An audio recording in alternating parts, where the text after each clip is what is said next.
1 KG 200 গ্রাম হয়েছে 1100 টাকা KG. আমি তো আর একলা নি নাই, ওখানে অনেক লোক কিনেছে। তা দিয়ে কি হাঁটা যায়? মাছগুলোর ঘ্রাণ শিখতে গেছে, দেখছো? বিসমিল্লাহির রহমানির রহিম। আসসালামু আলাইকুম দর্শক, আজকে সকালে শিয়ালগুনি বাজারে গেছিলাম। শিয়ালগুনি বাজারে যাওয়ার পর দেখি যে নদীর ইলিশ, টাটকা ইলিশ আইয়ে পড়ছে। এই 1000 ইলিশ মাছ লাগিয়ে পড়ছে, সবাই মিলে মানে সবাই কিনতে আছে। তা আমিও যাইয়ে উপস্থিত। তা আমি ওখান থেকে এই 2টা ইলিশ মাছ কিনে আনছি। 2টায় 1 কেজি 200 গ্রাম হয়েছে। দাম নেছে কত? দাম নেছে ওই ওজন হিসেবে 1100 টাকা হয়, তাই 1050 টাকা দিছি।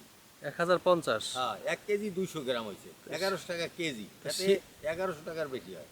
শিয়ালগুনি থেকে দিক দিয়ে কই আইছেন? রাস্তা দিয়ে আইতেন? থেকে এই হাইতে নাম রাস্তায় ধুলবালি, আর ওদিক দিয়ে কালে ওই রাস্তায় পেছে পেছে না যাই হাইতে সোজা যাম বাড়ি। এই জন্য বউ মায়ের আবার সকালে কই গেছি যে এই সিমগুলো পোক্ত হয়েছে, সিমগুলো তুমি পারছো। খারাপ হয় নাই, কিন্তু মাছের দাম আর একটু কমলে ভালো হইতো। না, দাম কম আজকে। ইলিশ মাছ কই এককালে অ্যাভেলেবেল ইলিশ মাছ চাইনি। আমি তো আর একলা নি নাই, ওখানে অনেক লোক কিনেছে, সবাই একটা দর করে এনেছে। তা আমার থেকে আরো বেচারা 50 টাকা 60-70 টাকা কম রাখছে। রাস্তার পাশে, আমি অবশ্য রাস্তার পাশ দিয়ে যাইতেছি, রাস্তার পাশে এই যে সরষে গাছ, সরষা ফালাইছে, কি সুন্দর এই সরষা পোক্ত হইলে। এরকম যদি একজস্ট জমিতে সরষে ফালায়, তাহার তো বছরের খোরাক, তেলের খোরাক হইয়া বেচতেও পারবে। আল্লাহ আল্লাহ, পোলা দিয়ে কি হাঁটা যায়? আইলাম আজ পোলা দিয়ে সোজা বাড়ির কাছে আই পড়ছি দর্শক। আল্লাহ আল্লাহ, রাস্তায় উঠলাম। আয় যাও বাড়ি যা। তোমার সিম কাটতে দিয়া আমি গেছি এই শিয়ালগুনি বাজার। তুমি এই নদীর এই তাজা মাছ দিয়ে 1 কেজি মাছ লইয়েছে, একটা সবাই কেনা শুরু করে দিয়েছে। এরপরে আমি লইলাম একটা করে, 1 কলম করে, পরে দূর 2টাই না, 1 কেজি 200 গ্রাম হয়েছে। এই লাফা আবার পাইছে কই? ও এই লাফা, ও হ্যাঁ, ওই পরশু দিন আনছিলাম। এই লাফা আছে, যাক ভালো হয়েছে। লাফা সিম এই দিয়া ইলিশ মাছটা রান্না করলো।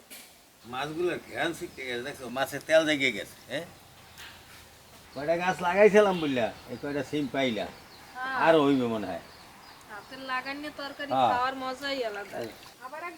লতির মতন করবা, যাক ঠিক আছে, আনন্দ যাইবে না, অসুবিধা নাই। এই পরিচিত মানুষ, বউ মায়ের চুলায় দাও দিতে আছে। আমি মাছটায় এই হলুদ মরিচটা মাখিয়ে নিই। হলুদ মরিচ পেঁয়াজ, পেঁয়াজ বাটা, হলুদের গুঁড়া,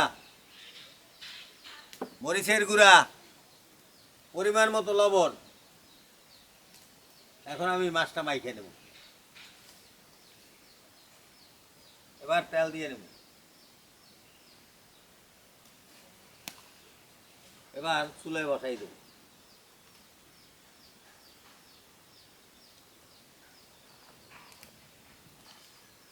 ওদিকে বৌমা আবার সুযোগ পাইয়া এই রান্নাঘরটা লেপে, এই জন্য লেপার জন্য মাটি ভিজাইতে আছে। বৌমা, তুমি এই চান্সে এখন আবার এই লেপার জন্য এইটা লইলা? অনেকদিন এসে লেপা। ও, এই গ্রামের মেয়েরা তো সাধারণত এই একটু বাড়িঘর এই মাটি দিয়ে এইভাবে লেপা পোছা করে। যেমন 1 পিস ইলিশ মাছ থাকলে গরম ভাত দিয়া সে পেট ভরে খাওয়া। এই মাল লাফাগুলো দিয়ে দেবো।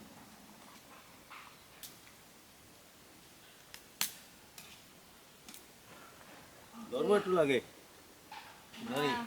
অনেকদিন হয়েছে লেখো নাই, এই জন্য এই অবস্থা হয়েছে। পানি ফুটি ছিটে দিয়ে সুন্দর করে লেখো, এটা তো তোমাকে ওই কাম।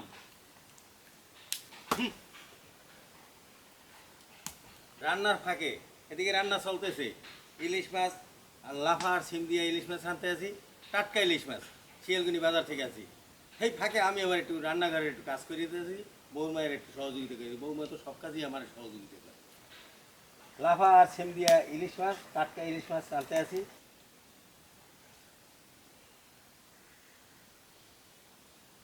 বিসমিল্লাহির রহমানির রহিম।